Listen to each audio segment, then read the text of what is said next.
Hello my friends and welcome to another video. Gabriel here, and today I'm going to show you my setup on my Android devices. This is my setup for getting the best battery life out of my devices.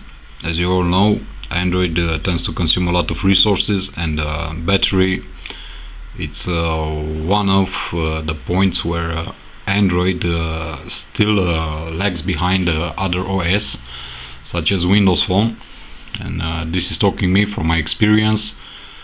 I've noticed that on Android devices I get sometimes shorter battery life than I'm used to get on Windows Phone devices, but that's another story. So let me show you how I always set up every Android device that I use, no matter it is a tablet or a smartphone. And the first thing that I always do is go to settings, go to data usage. Right here on options I always click on restrict background data and deactivate the auto sync data. This is the first step that I always do. The second one is still in settings, go here to more, and on mobile networks, normally the device by default, especially Sony devices, come with LTE preferred 3G and GSM. I always keep it on 3G and GSM automatically, or if I really want to have a better battery life, I only use GSM or 2G, as you may know it. One other thing, I never keep NFC activated. I never use NFC. It doesn't help me in any way. So on every Android device that I own, NFC is deactivated, the first thing that I do when taking the phone out of the box. Also, if you want to have a very good battery life, don't keep your Bluetooth constantly activated, only when you use it. Also, my device is always connected to Wi-Fi. I don't really use mobile data, only when I'm going out. I mean, if I'm not in the house, that's the only time when I use mobile data. And as I said, I usually use 3G, as I don't have any need for 4G. We all know that 4G consumes a lot of battery. One other thing that I'm doing, especially on a Sony device, right here I have the Sony Xperia Z Ultra, I always activate stamina mode. It's always activated. Let me just show you my battery life right now. I have about 6%.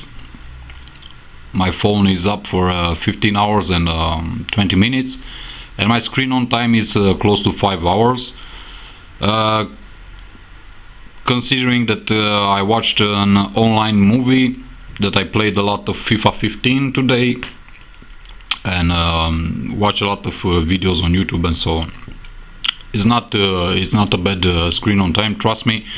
Usually I get about 6 hours and 20 minutes of screen on time with my type of usage, which is pretty intensive.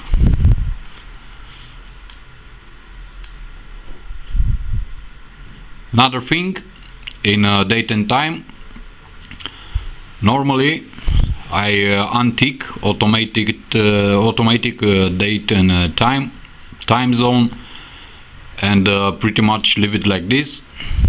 Also, in screen brightness, when you choose the screen brightness for your device, normally I highly recommend to choose the brightness of your device manually and not automatic. Mine is set up right now automatic, but manually is the best, because automatically all the sensors, the ambient light sensor, are working in the background, and so battery gets drained because of this. I never, and this is mainly a personal thing, but I never keep a location on, just like the auto brightness. It consumes battery. It runs in the background, trying to locate you by cellular network or by GPS or Wi-Fi networks. And because this is a personal thing, because I don't like to have location activated on my devices, it's always off. Another thing, it's related to the home screen. And if you're a subscriber to my channel and watch my videos, you've already noticed that on every Android device that I never have more than one home screen. I don't like to have a lot of widgets. I don't like to have a lot of home screens cluttered with widgets and shortcuts. Everything that I have it's on only one home screen. The only widget that I only use is my weather widget, and for the rest of the apps that I use, the most important apps, I have folders, and mainly with my social apps and with my web browsing apps. Pretty much this is my setup for my home screen. You need to know that widgets, the more you have on your home screens, the more battery drain you'll have, because they run in the background, the processes, thus consuming also battery life.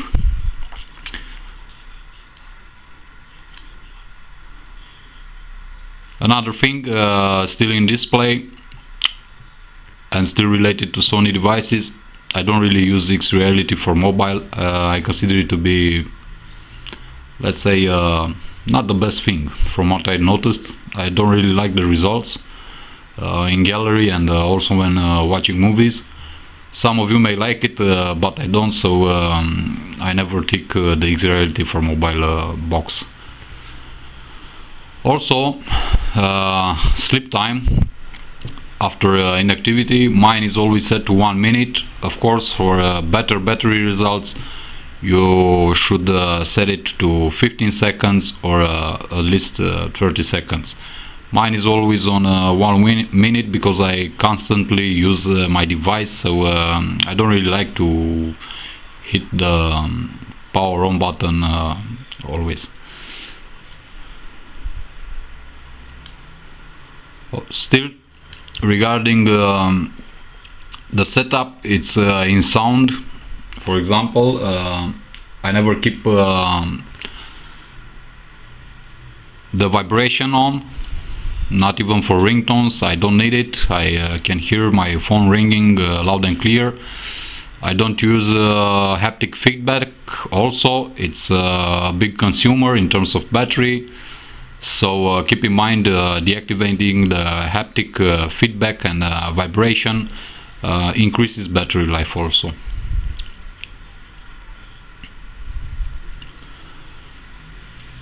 And one more thing, because with Android KitKat this comes by default, it's the printing option. I always keep it deactivated. If I leave it running in the background, it will constantly consume resources and also battery life.